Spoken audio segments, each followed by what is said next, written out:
أشهد أن لا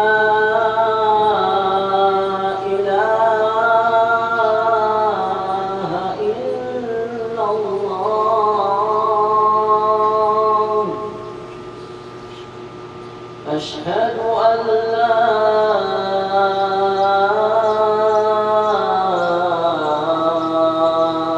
إله إلا الله أشهد أن محمدا رسول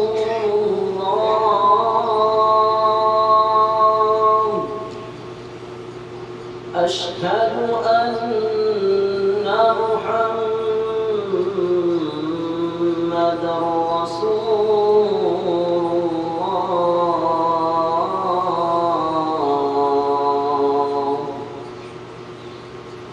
حي على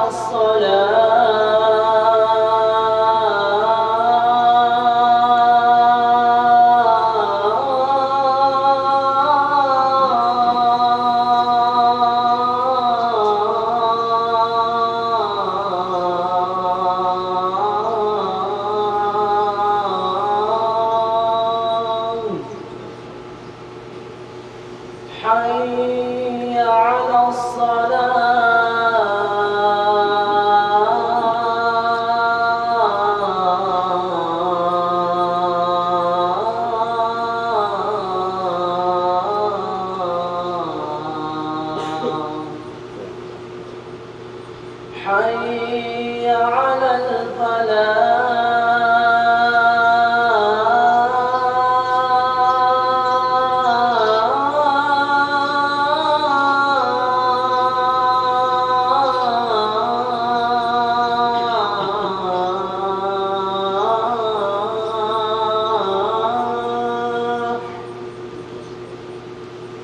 حي على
الحمد لله ثم الحمد لله رب العالمين الحمد لله الذي هدانا لهذا وما كنا لنهتدي لولا أن هدانا الله أشهد أن لا إله إلا الله وحده لا شريك له وأشهد أن محمدا عبده ورسوله اللهم صل وسلم على سيدنا محمد وعلى آله وأصحابه ومن تبعهم بإحسان إلى يوم الدين فيا أيها الناس أوصيكم وإياي بتقوى الله فقد فاز المتقون أما بعد mga kapatid sa pananampalataya, bakit kaya na tayo ng mga Muslim na kumikilala sa Allah, sumasamba sa Allah, binibigkas natin ang kalima la ilaha illallah, ay nagagapi tayo ng mga kufar at mga musyrikun. Bakit kaya tayo na mga Muslim ay lagi-lagi naaapak-apakan, inaapi, pinagpapapatay ang ating mga kababaihan, nire-rape, mga kalalakihan, mga bata, matatanda, dinudurog ang dangal ng kamusliman sa iba't ibang panig ng mundo. Tayo na mga Muslim na kumikilala sa Allah, sumasamba sa Allah, ay dinudurog ng mga kufar at mga musyrikun. Ito po ang ating khutbah, mga kapatid, sa pananampalataya. Samantalang sinabi ng Allah subhanahu wa ta'ala sa Quranul Karim na poprotektahan niya ang mga mananampalataya, na mga tumutulong sa kanyang relihiyon, at patatatagin niya ang mga mananampalataya. Pero bakit ang mga mananampalataya ay inaapak-apakan sa ating panahon? Sinabi mismo ng Allah subhanahu wa ta'ala, Ya ayyuhalladhina amanu in tansurullaha yansurkum wa yuthabbit aqdamakum. Malapit-lapit na pagkahulugan. O kayo na mga nananampalataya, kung tutulungan ninyo ang Allah, ibig sabihin kung tutulungan ninyo ang landas ng Allah, kung tutulungan ninyo ang relihiyon ng Allah, kung tutulungan ninyo ang Allah, ay tutulungan din niya kayo at patatatagin ang inyong mga tindig, patatatagin ang paninindigan ng mga Muslim. Tutulungan niya tayo, ibig sabihin tutulungan tayo ng lakas. Kapag oras ng digmaan, pabababain ng Allah ang mga malaika upang tulungan ang mga mananampalataya, para gapiin ang mga walang sampalataya. Pero bakit ang mga Muslim ang nadudurog? Allahu Akbar. Anong sabi ng Allah? Puprotektahan niyang mga mananampalataya. Inna Allah yudafi'u 'anil ladzina amanu. Malapit-lapit na pagkahulugan. Katotohanan, ipinagtatanggol ng Allah, pinoprotektahan ng Allah, ipinaglalaban ng Allah ang mga yaong nananampalataya. Ibig sabihin, anuman ang kapahamakan na darating sa mga mananampalataya, haharangan ng Allah. Kahit na atomic bomb, nuclear bomb, kahit ano pang weapon of mass destruction, haharangin ng Allah nang sa gayon ang mga Muslim ay magwagi. Ngunit paulit-ulit itanong natin, bakit sa panahon natin ngayon mga Muslim ay inaapak-apakan? Ano kaya ang dahilan? Nagwawagi lamang ang mga kufar at mga musyrikun laban sa mga Muslim kapag ang mga Muslim ay nasa mga sumusunod na kalagayan. Number 1, ito po ang sagot.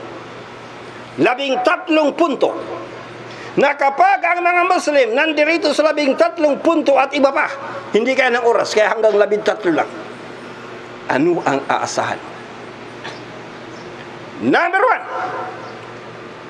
1, kapag ang mga Muslim ay sinusuway na ang Panginoong Allah, kapag ang mga Muslim ay wala na silang pagsunod sa utos ng Allah at hindi na sila natatakot na sumuway sa Allah subhanahu wa ta'ala, anong aasahan mo? Isa sa mga ipinag-uutos ng Allah ay ang mga Muslim magkaisa, maging magkapatiran. Ang Muslim ay dapat mabait sa kanyang kapwa Muslim. Ang Muslim ay matulungin sa kanyang kapwa Muslim. Ang Muslim ay dapat may malasakit sa kanyang kapwa Muslim. Ngunit baligtad ngayon, ang Muslim napupuot sa kanyang kapwa Muslim. Saan siya mabait? Sa mga kufar at mga musyrikun.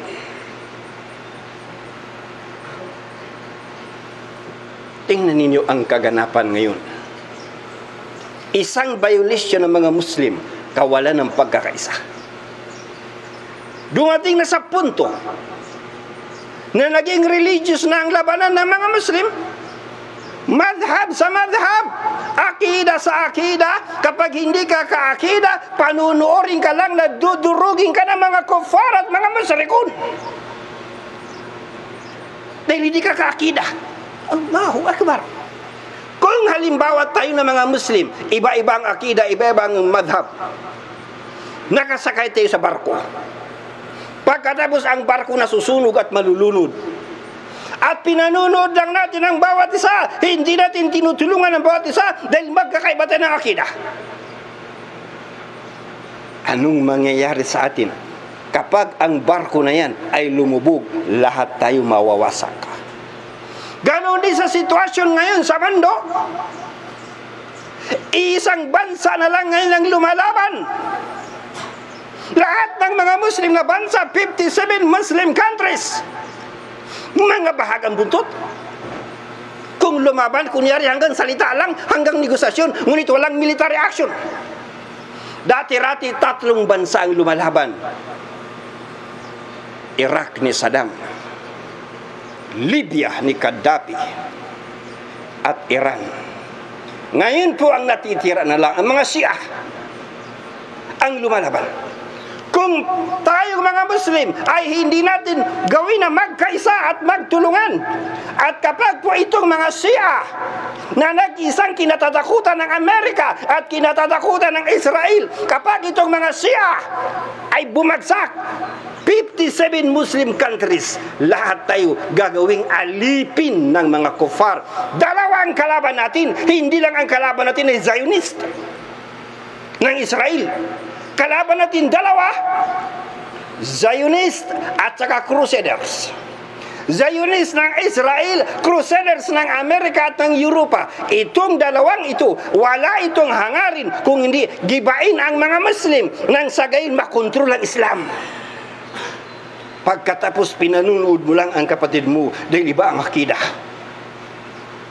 Number 2, kapag ang mga Muslim sinasalungat na ang katotohanan, sinasalungat na ang katotohanan ng Allah subhanahu wa ta'ala, ang kanyang salita na banal, ganun din ang salita ni Muhammad sallallahu alaihi wasallam, sinasalungat na ng mga Muslim. Number 3, kapag ang mga Muslim nagbibigay na ng katambal sa Panginoong Allah, marami ang mga Muslim na binibigkas ang kalima la ilaha illallah, ngunit mga gumagawa ng syirk. Example ng syirk na ginagawa ng mga Muslim.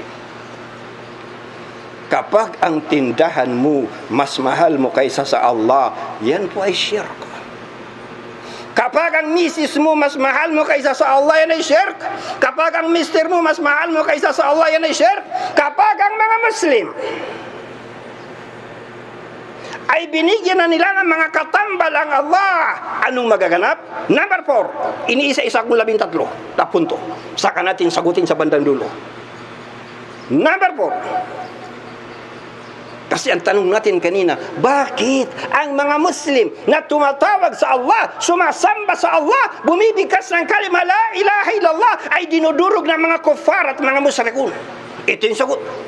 Number 4, kapag ang mga Muslim pinalalala na nila ang mga paggawa ng kasalanan, ang mga Muslim hindi na maaawat sa paggawa ng kasamaan, ang mga Muslim naging normal na lang sa kanila ang mga gawain na kasalanan. Number 5, kapag pinababayaan na ng mga Muslim ang gawaing ibadah, pinababayaan na ng mga Muslim ang gawaing pagsamba, mas mahalaga ang makamundo, mas mahalaga ang tindahan, mas mahalaga ang customer, mas mahalaga ang hanapbuhay, mas mahalaga ang karir kaysa gawain na ibadah.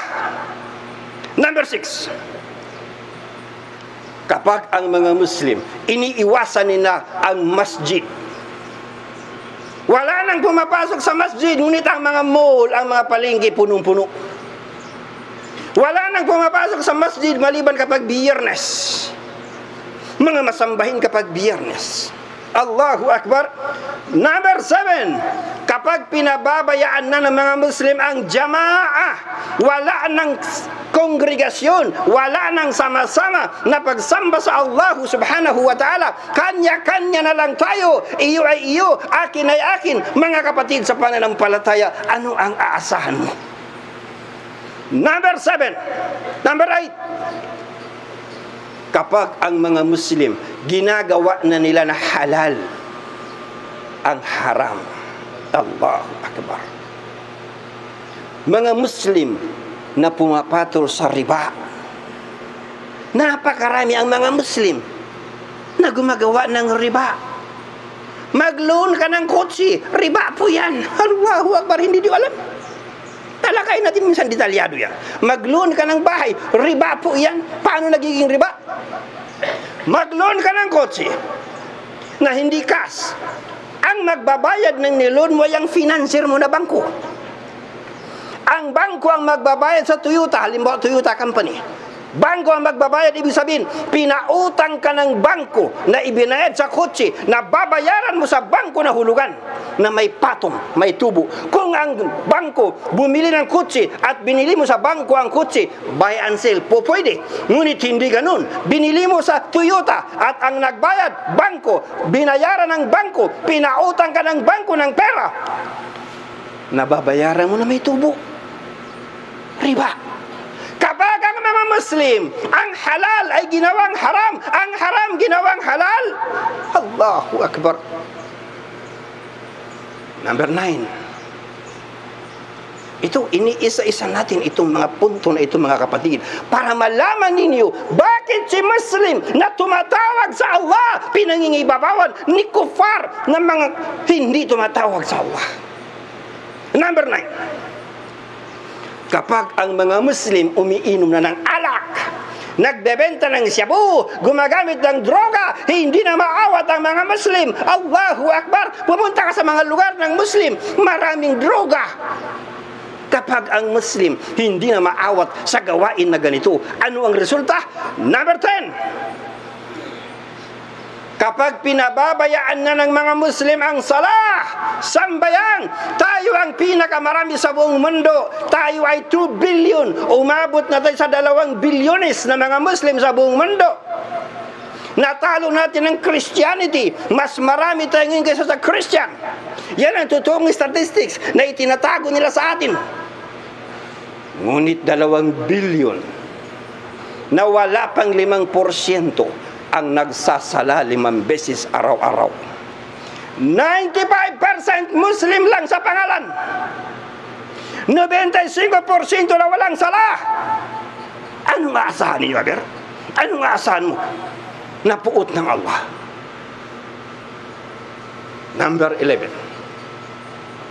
Kapag ang mga Muslim hindi na nag-uutos ng mabuti, wala nang pakialam, ang mga Muslim, bulag, pipi at bingi na. Wala nang nag-utos ng mabuti. Number 12, kapag ang mga Muslim, wala nang nagbabawal ng masama, naging bulag, pipi at bingi, pinalunod lang ang mungkar, walang nagsasalita. Numero 13, last. Marami pa po, pero hindi kaya ng oras. Kakapusin ang oras natin. Numero 13, last. Kapag sinusunod na ng mga Muslim ang pagnanasa sa gawain na haram, pagnanasa sa relasyon na haram, pagnanasa sa hanapbuhay na haram, pagnanasa sa mga gawain na kaput-put sa paningin ng Allah, anong resulta? Anong resulta? Papaghahariin ng Allah sa mga Muslim ang mga kufar at mga musyrikun. Katulad ng papaghariin ng Allah ang mga paraon nung sinaunang Egypt sa mga angkan ni Israel. Pinarusahan ng mga angkan ni Israel ng mga paraon dahilan sa sila na nakakakilala sa Allah ay sinuway nila ang Allah. Bilang katibayan, hadith Qudsi, sinabi ng Allah, "Idza asani man ya'rifuni, sallatu alayhi man la ya'rifuni." Kapag ang isang nakakakilala sa akin, sabi ng Allah, Kapag ang isang nakakakilala sa akin, sino ba ang nakakakilala sa Allah? Muslim. Muslim na bumibigkas ng la ilaha illallah. Muslim na nananampalataya sa Allah. Kapag ang isang nakakakilala sa akin ay sinuway ako. Itong 13 binanggit natin sa itaas. At marami pa. Hindi natin mabanggit. Kapag ang isang nakakakilala sa akin ay sinuway ako, ay hahayaan kong pangibabawan siya ng isang hindi nakakakilala sa akin. Sa panahon natin ngayon, mga kapatid, sa pananampalataya, ang yaon lamang mga bansang Muslim na ipinagpalit nila ang syariah ng Allah sa batas na gawa ng tao, ang makikita mo nagdurusa. May mga Muslim na mas pinili nila ang batas na gawa ng tao kaysa sa batas ng Allah. Dito lang sa Pilipinas, walang nagsasalita.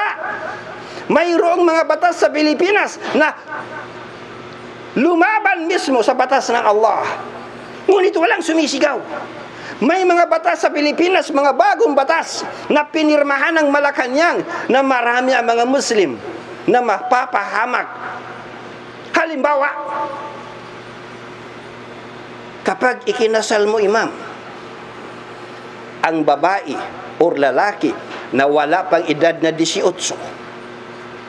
ikaw na imam, ang kulong mo 12 years. Ikaw na tatay, ipinakasal mong anak mo na wala pang 18, ang kulong mo 12 years. Ito ay labag sa Sharia. Ang Sharia ng Pilipinas, 15 anyos pataas ay halal na kasal. Ano pa ang batas ng Pilipinas na hindi nilalabanan ng mga Muslim? Ikaw na imam, kapag nagkasal ka nang wala kang certificate mula sa PSA para magkasal, may kulong ka 2 taon.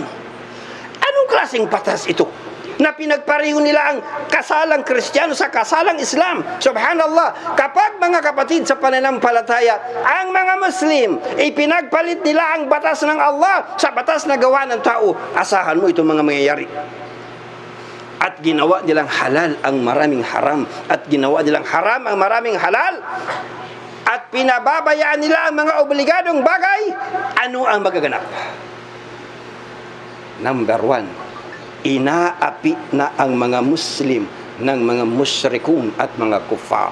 Number 2, pinagpapapatay na, nire-rape ang mga kababaihan, pinagpapapatay mga kalalakihan, mga bata pinagpapapatay. Hindi natin alam, hindi nakakarating sa atin ang mga news dahil ang alam lang natin na news ay ang ABS-CBN, Channel 7. Hindi niyo alam, kapag tinuktok ninyo ang tunay na mga news sa international, makikita ninyo paano nila nire-rape sa Gaza ang mga kababaihang Muslim. Number 3, inaagaw na sa mga Muslim ang kanilang kayamanan, inaagaw na sa kanila ang kanilang karapatan, inaagaw na sa kanila ang kanilang kalayaan, inaagaw na sa kanila ang kanilang kayamanan. Ngunit kapag ang mga Muslim nanumbaling sa pagsunod at pagpapasakop sa Allah at iniwasan na nila itong 13 na banggit sa itaas ng mga paglabag at iba pa, ibabalik sa kanila ng Allah ang kanilang kapangyarihan, ang kanilang karangalan, ang kanilang dignidad, at sila'y patatatagin ng Allah. Wala tahinu, wala tahzanu, wa antumul a'launa in kuntum mu'minin. Kung kaya't huwag kayong manghina ng loob laban sa inyong mga kalaban, ni huwag kayong lumungkot, at kayo ay mas lalakas sa pagwawagi kung kayo talagang tunay na mananampalataya. So ang pinaka-bottom line dito, mga kapatid, ay iman. Bakit yung Muslim, binibigkas niya ang la ilaha illallah, ay pumapatol sa riba? May problema ang kanyang iman. Bakit yung Muslim na bumibigkas ng la ilaha illallah, ngunit gumagawa ng syabu, gumagawa ng kasalanan, gumagawa ng relasyon na haram, gumagawa ng zina? May problema ang iman. Iman ang pinaka-bottom line, mga kapatid, sa pananampalataya. Iman ang pundasyon. Ito ang pinaka-pundasyon ng ating tagumpay sa mundong ito at pinaka-pundasyon ng ating kaligtasan sa kabilang buhay. Fallazina amanu wa amilus salihati fi jannatin na'im. Kaya yaong mga nananampalataya at gumawa ng mga gawaing kabutihan, pananampalataya, nasasabayan mo ng paggawa ng kabutihan, pananampalataya, nasasabayan mo ng pag-iwas sa mga ipinagbabawal ng Allah. Ulitin, kaya yaong mga nananampalataya at gumawa ng mga gawaing kabutihan ay nasa mga hardin ng kaligayahan. Ibig sabihin mga kapatid, paraiso. Ngayon, kapag yung 13 binanggit natin sa itaas at iba pa, ay wala kang takot na nilalabag mo. Dahilan sa iyong paglabag sa mga kautusan ng Allah, unti-unti mong nabibitawan ang iman. Unti-unti lumalabnaw ang iyong pananampalataya hanggang sa tuluyan nang nawalan ka na ng iman at tuloy-tuloy naging kafir ka na. Anong mangyayari sa iyo? Pakinggan. وَالَّذِينَ كَفَرُوا وَكَذَّبُوا بِآيَاتِنَا أُولَئِكَ أَصْحَابُ النَّارِ هُمْ فِيهَا خَالِدُونَ. Subalit yaong mga hindi nananampalataya, ito yung katakutan mo. Baka dahilan sa mga paglabag mo sa Allah subhanahu wa ta'ala, unti-unti mabitawan mo ang iman at tuluyan ka na maging kafir. Palayo nawa ng Allah. Ulitin natin. Subalit yaong mga hindi nananampalataya at nagtakwil sa aming mga ayat, sila yaong mga maninirahan sa apoy, sila ay mamamalagi roon ng walang hanggan. Ipalayo nawa tayo ng Allah. Barakallahu li wa lakum fil Qur'anil azim wa nafa'ani wa iyyakum bil ayati wa dhikril hakim wa taqabbala minni wa minkum tilawatahu innahu huwas samiul alim.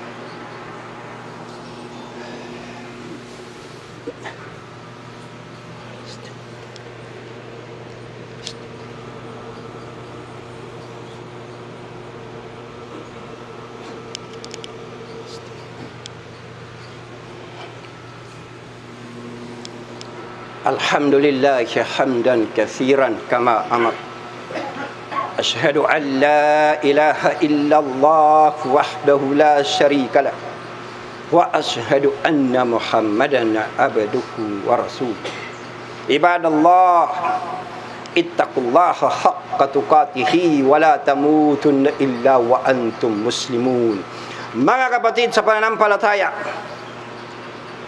sa pamamagitan ng iman, ito ang pinaka-bottom line talaga, iman. Iman. Ang mga Muslim. May mga Muslim na malakas ang iman sa araw. Pagdating ng gabi, naging kafir. May mga Muslim na malakas ang iman sa gabi. Pagdating sa araw, naging kafir. Nabanggit sa hadith yan. So ito po ang pinaka-importante. Tandaan natin, sa pamamagitan ng iyong iman, palalakasin ka ng Allah, patatatagin ka ng Allah sa mundong ito, sa harap ng anumang pagsubok, anumang kalamidad, at ikaw ay patatatagin niya sa kabilang buhay. Basa. يثبت الله الذين آمنوا بالقول الثابت في الحياة الدنيا وفي الآخرة ويذل الله الظالمين ويفعل الله ما يشاء. Pinatatatag ng Allah, pinatitibay ka ng Allah, ginawa ka ng Allah na matibay, matatag. Pinatatatag ng Allah ang mga yaong nananampalataya sa pamamagitan ng salita. Ano yung salita? Pagpapahayag mo ng la ilaha illallah. Ulitin natin. Pinatatatag ng Allah ang mga yaong nananampalataya sa pamamagitan ng pagpapahayag ng la ilaha illallah, salitang matatag dito sa mundo at sa kabilang buhay. At hahayaan ng Allah na maligaw ang zalimun at isinasakatuparan ng Allah ang kanyang naisin. Pinalalakas ng Allah ang mga Muslim na nananampalataya, na sinasabayan ng pagsunod sa utos ng Allah, sinasabayan ng pag-iwas sa mga ipinagbabawal ng Allah. Kinakailangan ng iman mo ay nandoon yung action, pagsunod sa utos ng Allah, pag-iwas sa kanya ipinagbabawal. Walau annahum fa'alu ma yu'aduna bihi lakana khairan lahum wa ashadda tathbita. At kung kanilang ginawa lamang ang anumang ipinag-utos sa kanila kung ginawa mo lamang, kapatid. Kung ginawa lamang nitong 2 billion na Muslim ang kung anumang ipinag-uutos sa kanila, yang nabanggit natin sa itaas ng mga paglabag. At kung kanilang ginawa lamang ang anumang iniatas sa kanila, higit sanang nakabuti ito para sa kanila at makapagbibigay karagdagan sa kanilang katatagan. Ibig sabihin, mga kapatid, sa pananampalataya, kung sinusunod lang natin ang tutuhanan na pagsunod sa mga utos ng Allah, kung tutuhanan na ating iniiwasan ang mga ipinagbabawal ng Allah, tayo po ay magiging matatag, magiging malakas. Hindi tayo gagapi-gapiin, hindi tayo dudurugin, hindi tayo inaapi-api ng mga kufar at ng mga musyrikun. Amin ya rabbal alamin. Inna Allah wa malaikatahu yusalluna ala nabi.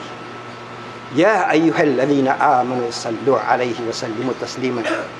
Allahumma salli ala Muhammadin wa ala ali Muhammad كما صليت على إبراهيم وعلى آل إبراهيم في العالمين إنك حميد مجيد وبارك على محمد وعلى آل محمد كما باركت على إبراهيم وعلى آل إبراهيم في العالمين إنك حميد مجيد ربنا آتنا في الدنيا حسنة وفي الآخرة حسنة وقنا عذاب النار والصلاة والسلام على رسول الله والحمد لله رب العالمين. أقم الصلاة وأقم الصلاة.